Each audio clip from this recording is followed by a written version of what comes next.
Hey guys, Aleksa here, sports dietitian and nutrition coach. So today what we're going to be talking about is keto diets, okay? So I'm going to give you a breakdown of what you need to consider if you are considering doing keto diet, and also I'm going to weigh up the pros and cons of the diet as well. Because it seems these days that pretty much everyone an adult is at least trying, knows someone, or is thinking about trying the keto diet. And I get asked this question so many times that I thought it's only fitting that I do a video about it and give you guys a bit of an idea about the basics of keto and what you need to know going forward before you decide whether you kind of, leap into the pool, so to speak, and actually do keto diets if that is something that you want to do. So let's get into it.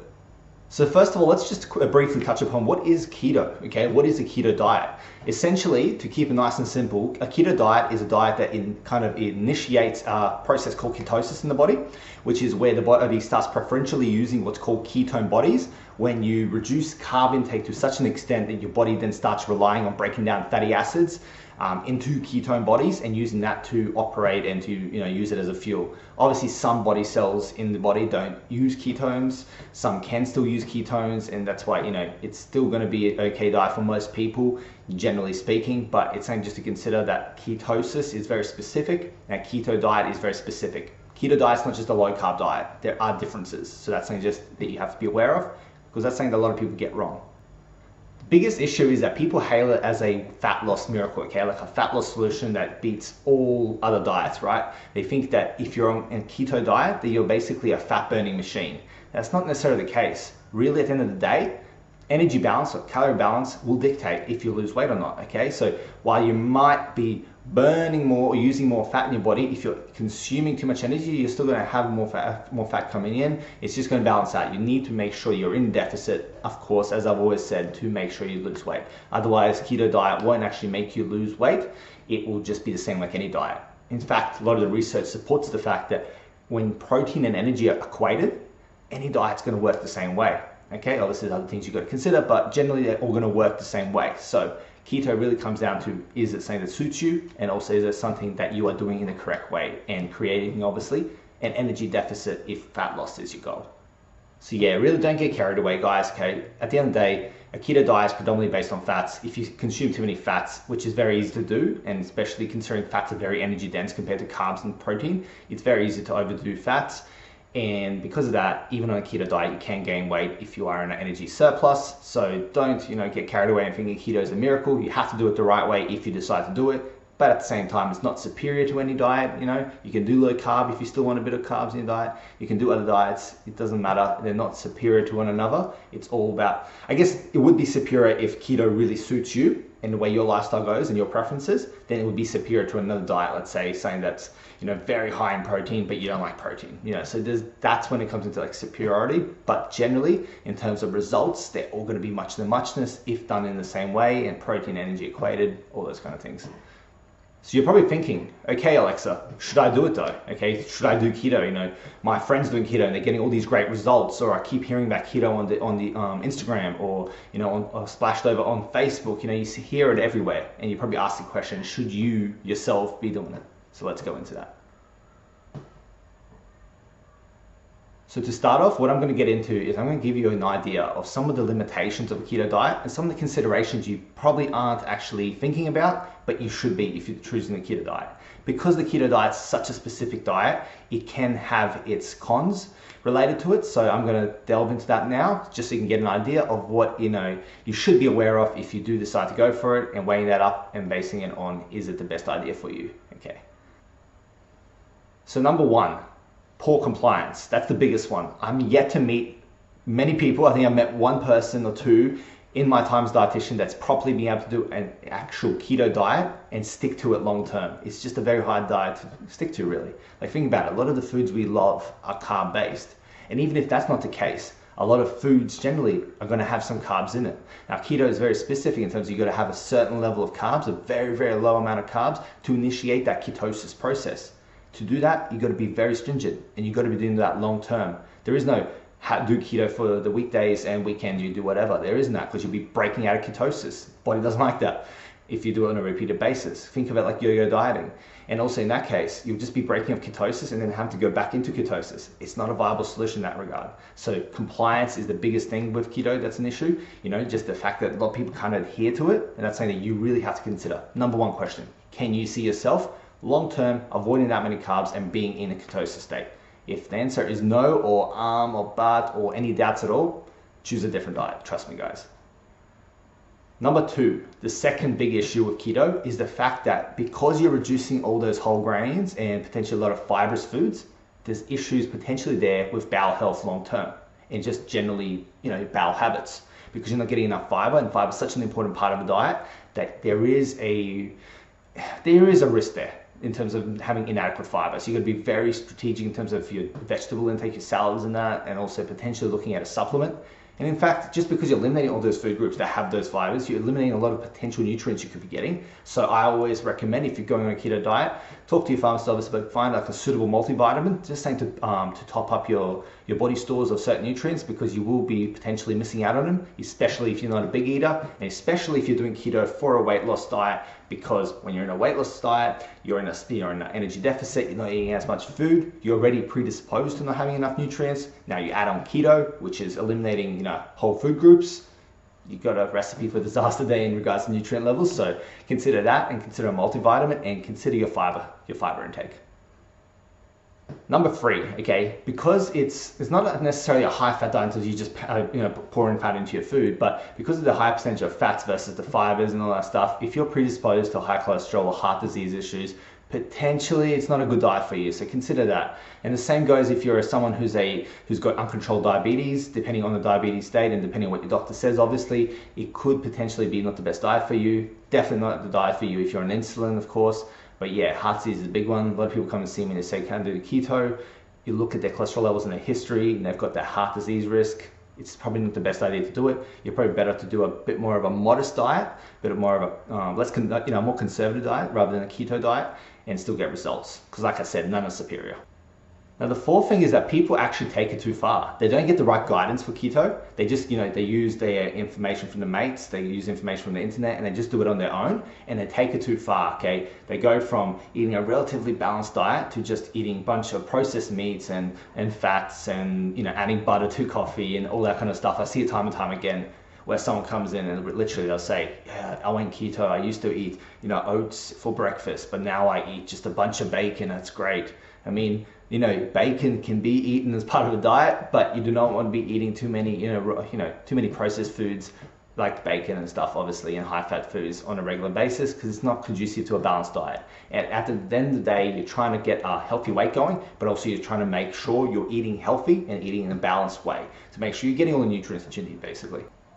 And the fifth kind of limitation, so to speak, with keto is that because it's so specific, you have to be very specific, okay? There's no, trying it a bit here, trying a bit there. You got to be very strategic. You got to be on point all the time. You got to be monitoring your diet. You got to be making sure everything's going well for you to be successful. Because if you're not, you might not even be in ketosis, which then you're not on a keto diet, in theory, in definition, whatever you want to call it.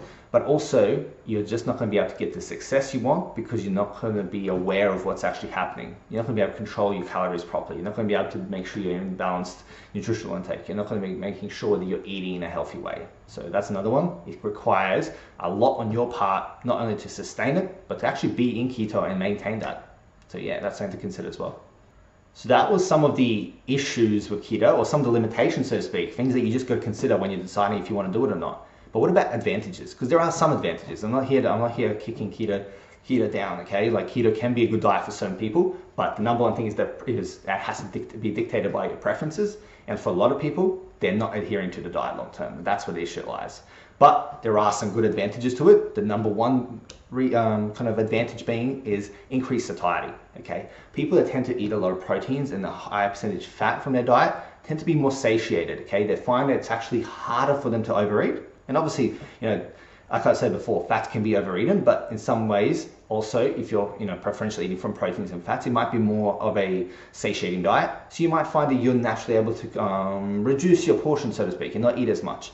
But at the same day, it's a double-edged sword. If you're someone that doesn't get satiated by it, it's very easy to go overboard as well. And just as well, it's all is is all dictated by calorie balance, basically. So yeah, but the big advantage is that it can actually be quite a satiating diet, which can help a lot of people. And a lot of people do report when they start a keto diet or start reducing their carbs to that extent, that they start feeling more full, they start feeling more satisfied with their meals, so to speak. So that's something to consider, that if you're someone that struggles with a lot of cravings and the keto style of eating actually suits you, maybe give it a go. See how you go and see if it actually suits you and gets you results.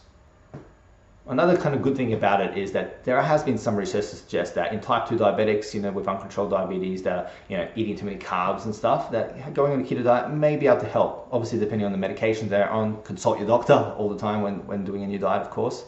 But there has been some research to support the fact that it can stabilize blood sugars in some people, not necessarily always in diabetics, but just in general in people, especially potentially someone who's pre-diabetic. Could be useful to try this if it suits their lifestyle, of course. And I guess another really big advantage, probably the biggest one, is if you're someone that actually likes, a moderate protein intake, and you actually like fatty foods, but you're happy to maintain a deficit, and you're confident you can do that, and you're not a big fan of carbs, which I have come across some people that just couldn't care less for carbs, then potentially keto then is a good diet for you. And that's the advantage in it, is that it's very specific, but very specific can suit a very specific type of person. So if that's you, if there's no contraindications, you've consulted your doctor, all that stuff, then go ahead, try it, see how you go. At the end of the day, it's about asking yourself the question, is this going to be something I can potentially stick to? And then trying it and seeing how you go. Because at the end of the day, that's the most important thing, is make sure that it suits you, but also you give it a go and see if it actually does work for you. So yeah, there I've gone through some pros and cons about the diet. You're probably still like, okay, so in your opinion, Aleksa, your professional opinion, what should I do? Okay, well, here it goes. This is what I recommend you should do if you're considering the keto diet. You should try a keto diet or consider trying a keto diet if, one, you actually prefer high-fat foods and don't really care for carbs. Two, if you can actually adhere to this style of eating and it actually suits your lifestyle and your preferences and you're happy to do that. Three, you've got a good nutrition plan in place and got the guidance of a nutrition professional to help you, because I don't recommend doing something like a keto diet by yourself, at least not initially. Get some guidance. And four, if you are, ready to kind of take a step and you've tried everything else and potentially you just want to give something different a go and you are ready to, put in the hard yards and you're ready to stick to it if it does work for you.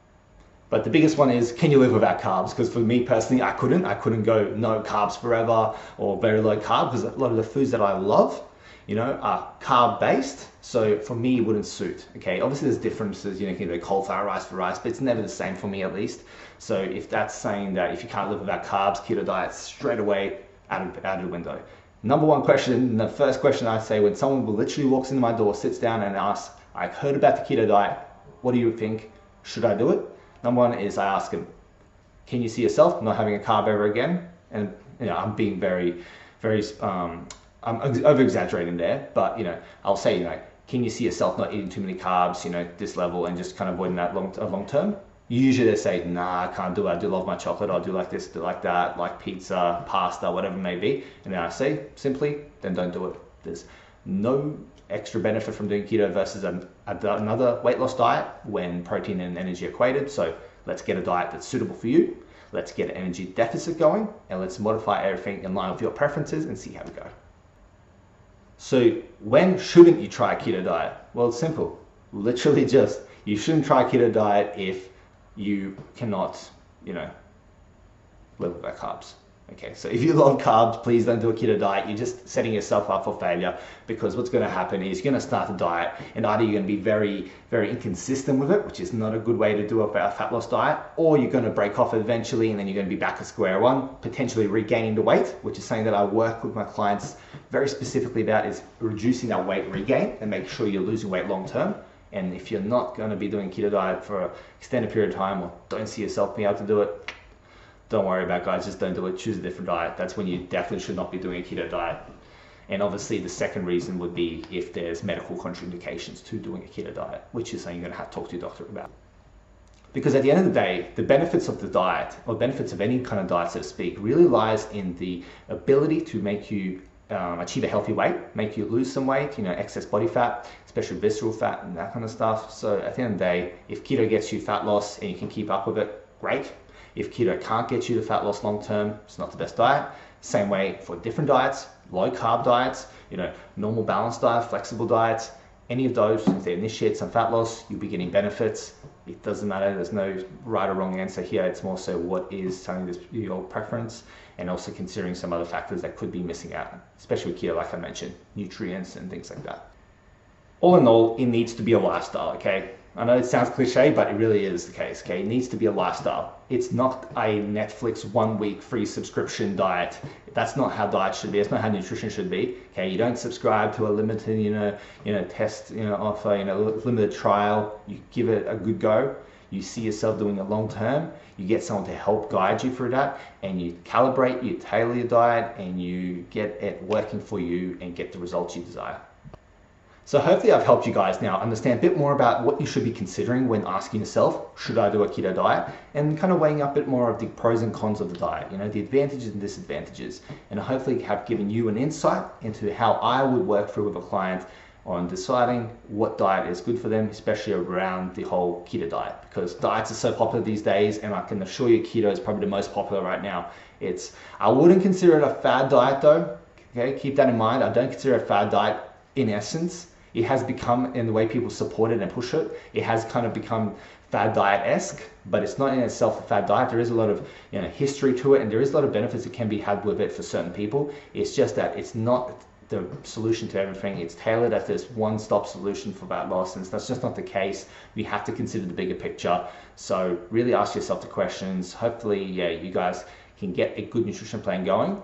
Again, if there's any questions, leave it in the comments below, or send me a message personally, or in the description you'll find my socials. You can DM me there. And yeah, until next time, guys, thank you.